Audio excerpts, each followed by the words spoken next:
그래서 3월, 6월, 9월, 12월 달에는 주식 선물, 주가 선물, 그다음에 주식 옵션, 주가 지수 옵션 이 네 가지가 다 만기가 들어오는 거는 3, 6, 9, 12로 보시면 돼요. 9월. 예, 가장 많이 거론됐던 뉴스예요. 이 뉴스가. 그래요? 뭐죠? 예, 그게 바로 홍콩 우산혁명이죠.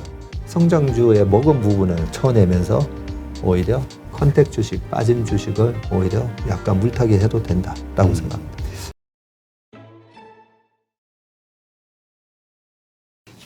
지금 그 7월 달 코스피 월간봉으로 봤을 때 네. 처음으로 음봉이 나왔다. 네, 그래서 8개월 만에 음봉이 네네, 나왔죠. 8개월 만에 네. 음봉이 나왔다. 그래서 이제 좀 하락세로 반전되는 거 아니냐 이렇게 좀 불안해하시는 분들이 있고 그러는 가운데 요즘 8월 그 동시 선물, 네. 저 옵션 만기일, 동시 만기일 네. 이거에 대한 걱정들을 많이 하더라고요. 외국인들. 동시만기는 9월 달에 있습니다.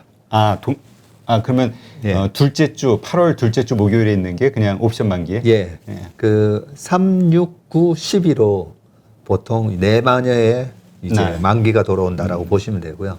그래서 3월, 6월, 9월, 12월 달에는 주식 선물, 주가 선물, 그다음에 주식 옵션, 주가 지수 옵션 이 네 가지가 다 만기가 들어오는 거는 3, 6, 9, 12로 보시면 됩니다. 9월. 예. 그리고 8월 둘째 주에는 옵션 만기가 돌아오게 됩니다.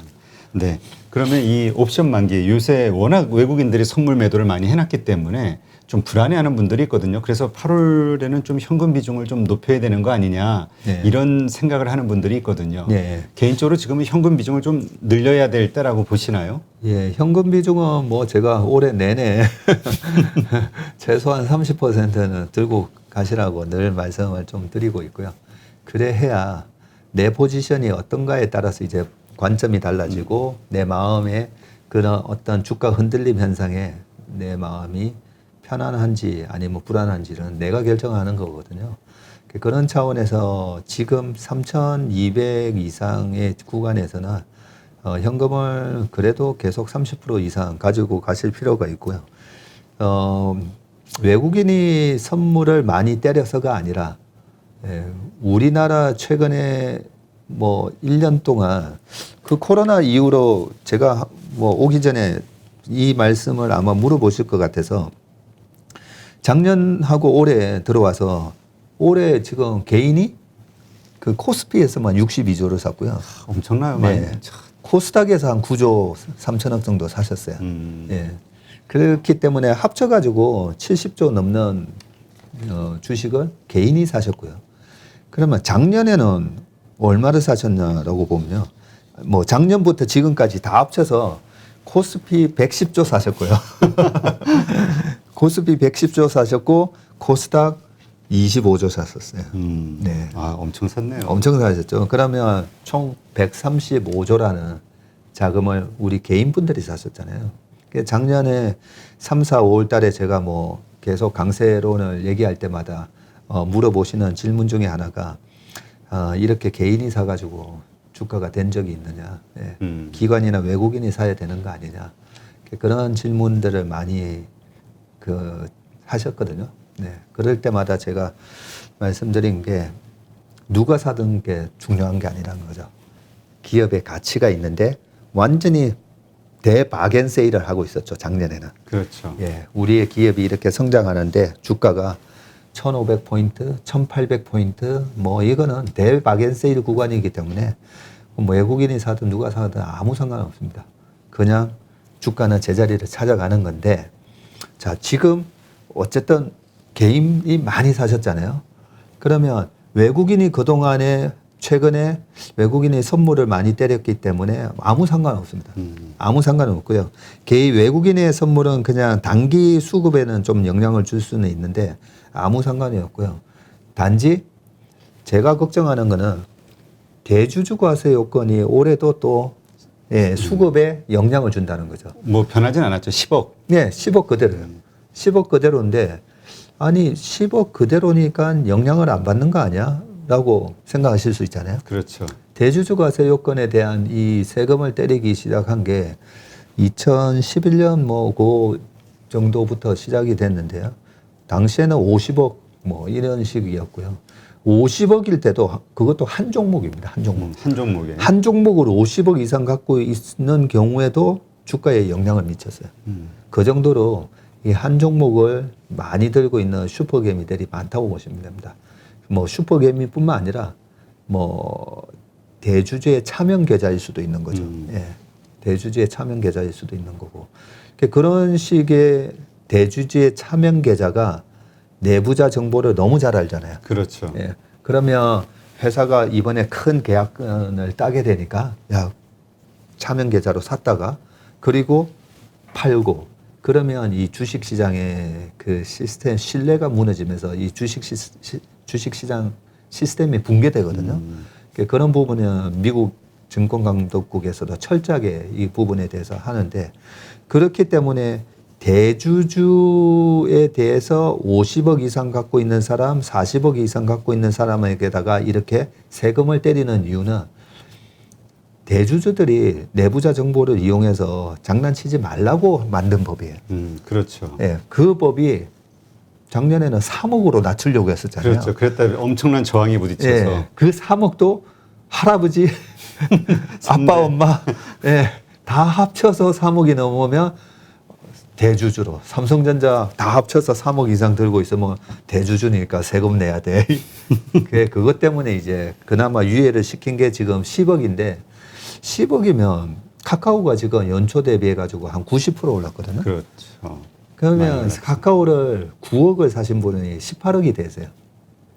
그러면 이 주식을 올해 연말 전에 팔면 세금이 빵이에요. 그것도 참 웃긴 거죠. 예, 연말 전에 주주명부에 올라가기 전에만 팔면 빵이고 들고 있었다가 내년 1월 5일 날 팔면 세금을 내야 되고 그것도 1년 안에 파시면 대기업은 33% 세금 내셔야 돼요. 아, 그래요? 예, 20%가 아니라 33% 수익에? 예, 수익금에. 예, 그러다 보니까 아까 삼성전자 뭐 70% 여러 가지 다른 기업들, 대기업들 올 초에 많이 올랐을 때잖아요. 그런 부분들에 대한 수익이 나 있는 상황이면 이런 10억 이상 보유하고 계신 분들의 매물이 또 나올 수밖에 없습니다. 그렇죠. 그게 가장 큰 영향을 끼치는 달이 보통 10월에서 11월이 많고요. 오히려 12월 달 되면 거의 파실 분들 다 팔아서 잘 안 빠져요, 오히려. 예, 이런 현상 때문에 약간 수급의 교란이 있고 또 9월 달 되면 추석이 있잖아요. 그렇죠. 예, 그래서 제가 뭐 작년 9월 달에도 그렇게 시장을 좋게 보면서도 작년 8월 달에서 9월 달에 일시적으로는 추석 때 자금이 일시적으로 이렇게 스퀴즈가 되는 현상이 나타나는 그 부분 때문에 약간 워닝 메시지를 그때도 드렸었는데 지금도 뭐 똑같습니다. 추석이 9월 달에 있고 대주주 과세에 대한 영향이 10월 달에 있을 거기 때문에 그래서 어떤 마음으로 지금은 현금화를 시켜야 되냐면요. 아, 내가 좋아하는 예를 들어서 카카오가 15만 원인데 카카오 15만 원을 10주를 팔면 150만 원이죠. 그죠? 그러면 150만 원을 지금 챙겨 놓으시면 만약에 카카오가 12만 원 5천 원 그러면 150만 원으로 10주가 아니라 좀 더 사실 수가 있어요. 그렇죠. 몇 주 더 카카오 사죠. 주식 수량을 더 늘릴 수가 있죠. 예, 그런 마음으로 조금은 현금을 약간 만들어 놓으시는 게 좀 좋을 것 같다 생각합니다. 네. 그래서 이제 현금 비중은 지금의 어떤 특정한 시점과 상관없이 항상 그렇게 네. 보유하는 게 좋다. 네, 예, 맞습니다. 그렇게 이해를 하겠습니다. 지금 시장을 위협하는 리스크 중에 하나가 또 델타 변이 바이러스잖아요. 네. 미국도 뭐 계속 늘어나고 있고요. 한국에서도 이것 때문에 좀 조정을 받다가 이제 지금은 좀 영향이 조금 덜한 것 같긴 한데 네. 이게 지속적으로 시장을 위협하는 악재가 될 수 있을까요? 네. 제가 올해 지난달에 엄청 바빴는데요. 네. 엄청 바빴고 제가 이 8.15 모니터를 못 나왔던 이유가 제가 그 반성의 시간을 좀 가지시죠. 제가 책 적는 게 있었어요. 네. 그 책을 작년 11월 달쯤에 해서 이제 한 3월 달쯤에 탈고를 하려고 그래서 3월 달까지는 책 쓰는 게 바쁠 것 같아서 좀 기다려 주세요 하다가 6월 달이 되고 결국은 마지막 교정을 넘긴 게 어제 새벽에 넘겼어요. 야. 그 어제 새벽에 넘기다 보니까 그동안에 계속 미루고 아 조금만 양해해 주세요 하다가 이렇게 늦게 나오게 됐었는데 그 책에 제가 그 바이러스의 역사에 대해서 조금 적어놨어요. 아, 그래요? 네, 이걸 우리가 알아두면 되게 좋습니다. 바이러스를 보시면 이번에 코로나 19이잖아요. 왜냐하면 2019년 말에 발발을 했기 때문에 코로나 19이라고 명명을 했고요. 2003년도에 있었던 사스, 그거는 코로나 사스입니다. 코로나 사스. 코로나 바이러스인데 SARS 해가지고 코로나 사스로 그때는 명명을 한 거고요.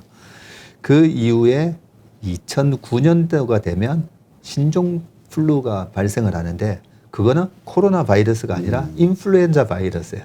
그래서 인플루엔자 바이러스인데 뭔가 좀 이번에는 기존의 인플루엔자가 독감이잖아요. 기존의 독감보다는 뭔가 좀 치사율도 좀 높고 하다 보니까 그때는 신종 플루라는 식으로 이름을 붙였었고요.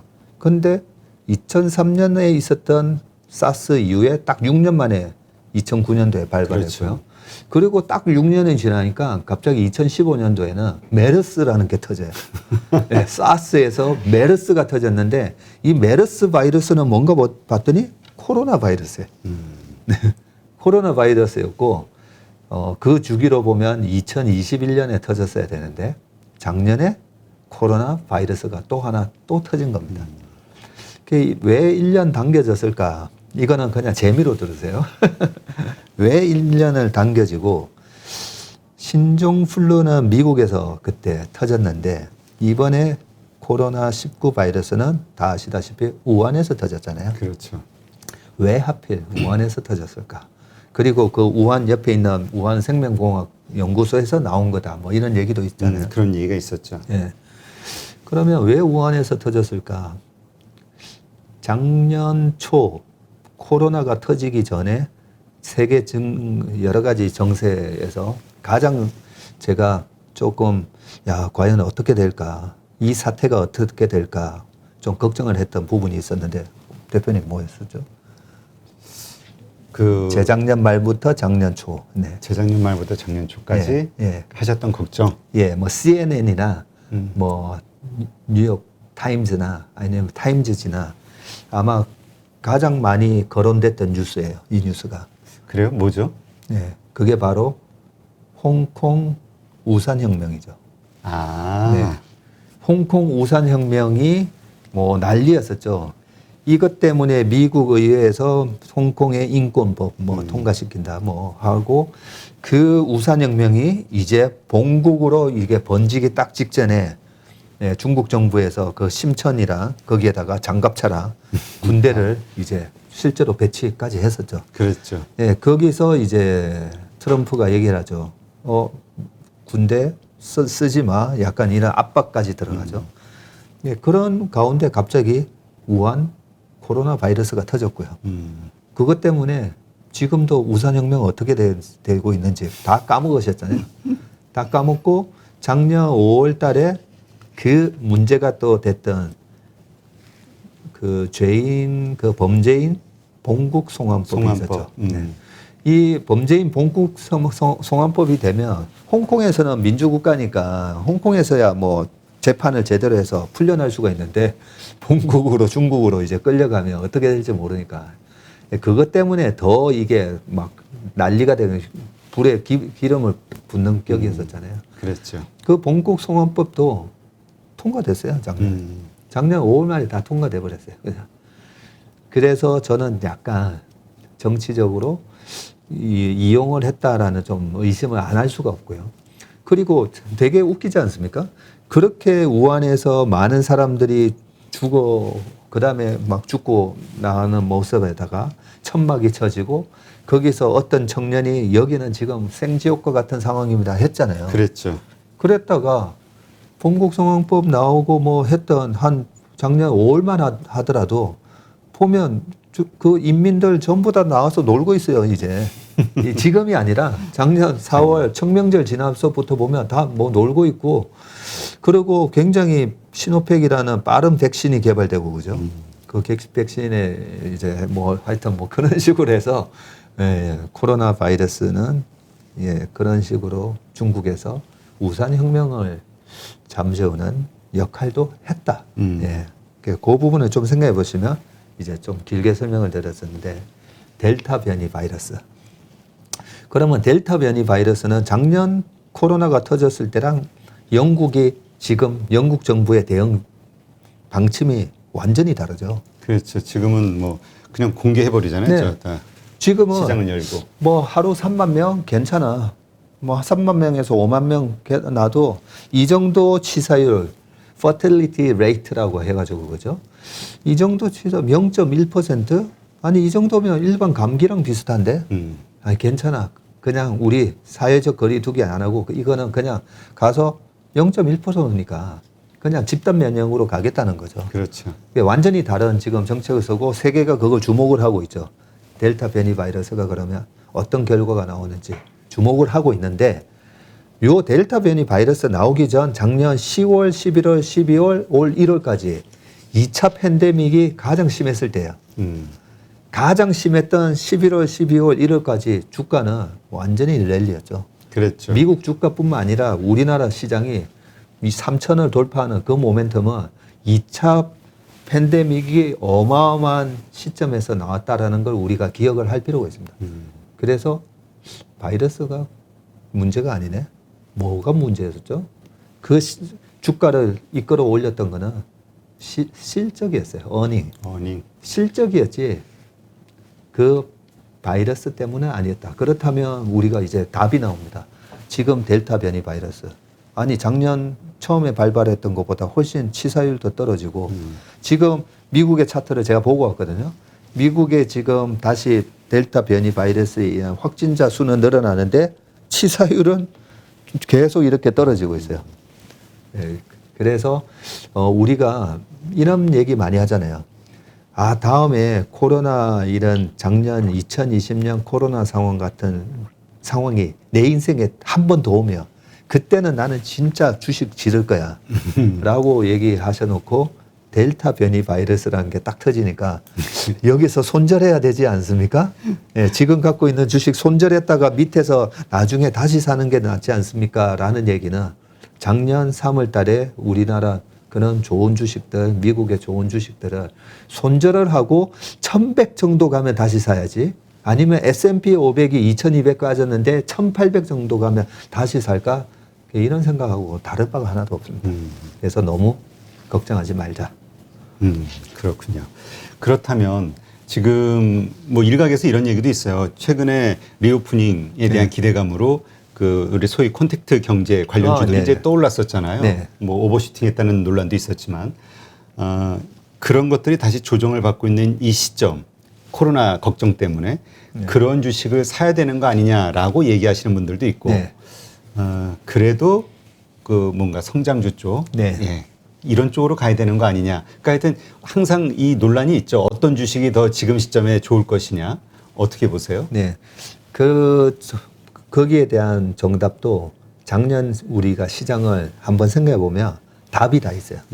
작년 3월에서 9월 아니 이 코로나 바이러스가 도대체 뭐지? 이게 도대체 어디까지 우리 경제에 영향을 주고 사람들에게 큰 데미지를 줄까?